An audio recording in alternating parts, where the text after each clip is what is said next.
and the activities going around and the pronouncement by government senior officers, including members of parliament and those who hold positions like Kimani Ichung'wah, proposing what should happen in 2027, that is a preparation of civil war in this country.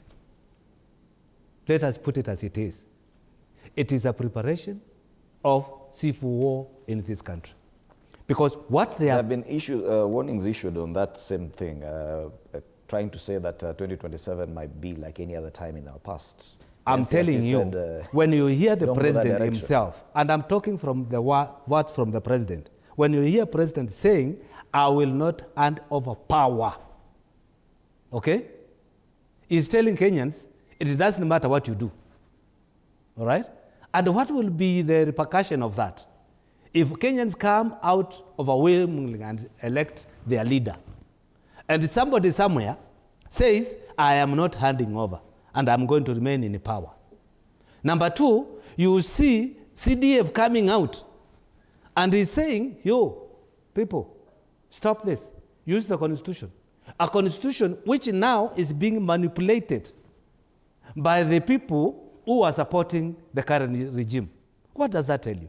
When you hear director of NIS talking of the same, when you hear people out here saying that we are going to buy Kalonzo, we are going to do this, we are going to use money, when you hear such utterances from certain clique of people in our country who actually has some support from the same government, what are we expecting?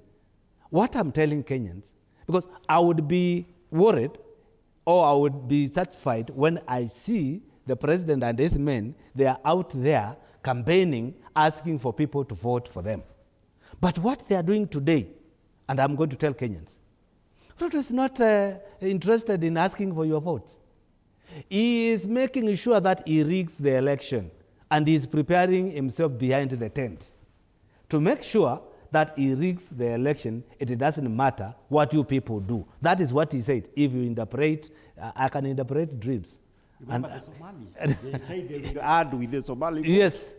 Okay? When you hear him giving free registration of people, okay, who come from nowhere, what does that tell you? They are manipulating the numbers from where they sit. There is a cartoon, a cock of people somewhere trying to manipulate the numbers so that it doesn't matter what the opposition does. Their numbers carries the day, and they will prove to Kenyans that we won.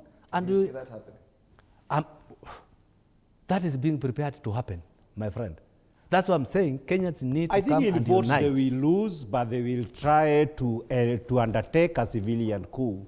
When you talk from a constitutional point of view, that things could go pretty bad in 2027, is that there is no clear pathway for President Ruto, with or without the support of Raila Odinga, for him to be re-elected.